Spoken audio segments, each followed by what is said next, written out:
ಮತ್ತು ರಾಜ್ಯದ ಸಾವಯವ ಉತ್ಪನ್ನಗಳ ಮಾರುಕಟ್ಟೆ ಮಾರಾಟಕ್ಕೆ ಸೂಕ್ತ ಮಾರುಕಟ್ಟೆ ಹಾಗೂ ಉತ್ತಮ ಧಾರಣೆ ದೊರಕಿಸಿಕೊಡುವ ನಿಟ್ಟಿನಲ್ಲಿ ರಾಜ್ಯದ ಸಾವಯವ ಕೃಷಿಕರ ಸಂಘಗಳನ್ನು ಒಗ್ಗೂಡಿಸಿ 15 ಪ್ರಾಂತೀಯ ಸಾವಯವ ಒಕ್ಕೂಟಗಳನ್ನು ರಚಿಸಿದ್ದೇವೆ. ಈಗ ನಾನು ಕೃಷಿ ಸಚಿವರ ಜೊತೆ ಮಾತಾಡ್ತಾ ಇದ್ದೆ. ರಾಜ್ಯದಲ್ಲಿ ಒಳ್ಳೆ ಮಾರುಕಟ್ಟೆ ಇಲ್ಲ ಸಿರಿಧಾನ್ಯಗಳಿಗೆ. ಅದಕ್ಕೋಸ್ಕರ APMC ಮೂಲಕ ಇದಕ್ಕೆ ಮಾರುಕಟ್ಟೆಗಳನ್ನು ಒದಗಿಸಿಕೊಡ್ತಕ್ಕಂಥ ಕೆಲಸವನ್ನ ರಾಜ್ಯ ಸರ್ಕಾರ ಮಾಡಬೇಕು ಅಂತಕ್ಕಂಥ ಮನವಿಯನ್ನು ನನ್ನ ಜೊತೆ ಮಾಡಿದ್ರು. ನಾವು ಮುಂದಿನ ಆರ್ಥಿಕ ವರ್ಷದಿಂದ APMCನಲ್ಲಿ ಈ ಮಾರುಕಟ್ಟೆಗಳನ್ನು ಮಾಡಲಿಕ್ಕೆ ಪ್ರಯತ್ನವನ್ನ ಮಾಡ್ತೇವೆ ಅಂತಕ್ಕಂಥ ಮಾತುಗಳನ್ನು ಹೇಳಲಿಕ್ಕೆ ಬಯಸ್ತಾ ಇದ್ದೇನೆ. ಈ ಸಿರಿಧಾನ್ಯಗಳನ್ನು ನಾವು ಹೆಚ್ಚು ಉಪಯೋಗಿಸ್ತಕ್ಕಂಥದ್ದು ಈಗ ಅತ್ಯಂತ ಅವಶ್ಯ. ಇದರಿಂದ ಒಂದು ನಾವು ಆಹಾರದ ಉತ್ಪಾದನೆಯಲ್ಲಿ ಬೇರೆ ಧಾನ್ಯಗಳನ್ನು ಬಳಸ್ತಕ್ಕಂಥದ್ದು ಕಡಿಮೆ ಆಗ್ತದೆ. ಅದಕ್ಕಿಂತ ಬಹಳ ಮುಖ್ಯವಾಗಿ ನಮ್ಮೆಲ್ಲರಿಗೂ ಕೂಡ ಆರೋಗ್ಯವನ್ನು ತಂದುಕೊಡ್ತಕ್ಕಂಥ ಆರೋಗ್ಯ ಸುಧಾರಣೆ ಆಗ್ತಕ್ಕಂಥ ಕೆಲಸ ಈ ಸಿರಿಧಾನ್ಯಗಳಿಂದ ಆಗ್ತದೆ ಅಂತಕ್ಕಂಥ ಮಾತುಗಳನ್ನು ಹೇಳಲಿಕ್ಕೆ ಬಯಸ್ತಾ ಇದ್ದೇನೆ.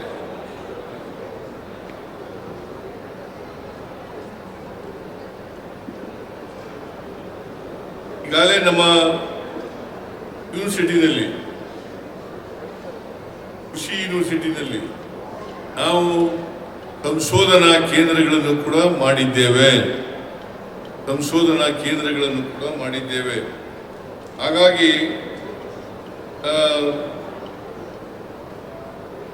ನಮ್ಮ ರಾಜ್ಯದಲ್ಲಿ ನಾವು ಮಾಡ್ತಾ ಇರ್ತಕ್ಕಂಥ ಪ್ರಯತ್ನ, ರೈತರಿಗೆ ಕೊಡ್ತಕ್ಕಂಥ ಉತ್ತೇಜನ, ಇದನ್ನೆಲ್ಲ ಗಮನಿಸಿ ಕೇಂದ್ರ ಸರ್ಕಾರ ನಮಗೆ ಸರ್ಟಿಫಿಕೇಟ್ ಆಫ್ ಅಪ್ರಿಸಿಯೇಷನ್ ಅದನ್ನು ಕರ್ನಾಟಕ ಸರ್ಕಾರಕ್ಕೆ ಕೊಟ್ಟಿದೆ ಅಂತಕ್ಕಂಥ ಮಾತುಗಳನ್ನು ಹೇಳಲಿಕ್ಕೆ ಬಯಸ್ತಾ ಇದ್ದೇನೆ.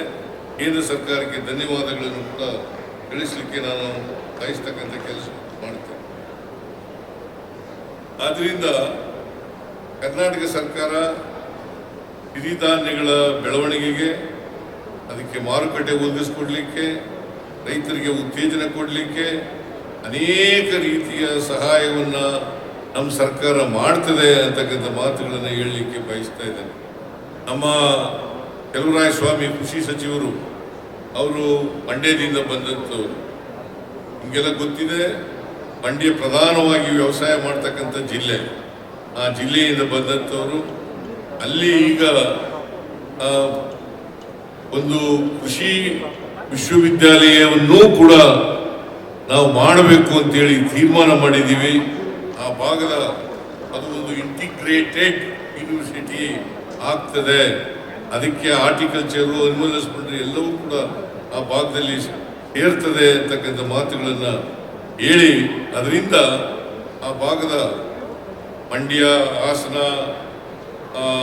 ಮೈಸೂರು, ಚಾಮರಾಜನಗರ ಇವೆಲ್ಲ ಈ ಭಾಗದ ರೈತರಿಗೆ ಹೆಚ್ಚು ಅನುಕೂಲ ಆಗ್ತದೆ. ಅದರಿಂದ ಈಗ ಹೊಸ ತಳಿಗಳೇನು ಬಂದಿದ್ದಾವೆ, ಆ ಹೊಸ ತಳಿಗಳ ಪರಿಚಯ ಆಗ್ತದೆ, ಹೆಚ್ಚು ಉತ್ಪಾದನೆ ಆಗ್ತದೆ. ಅದನ್ನು ಎಲ್ಲ ರೈತರು ಯಾವಾಗಲೂ ಕೂಡ ಬಯಸ್ತಕ್ಕಂಥದ್ದು.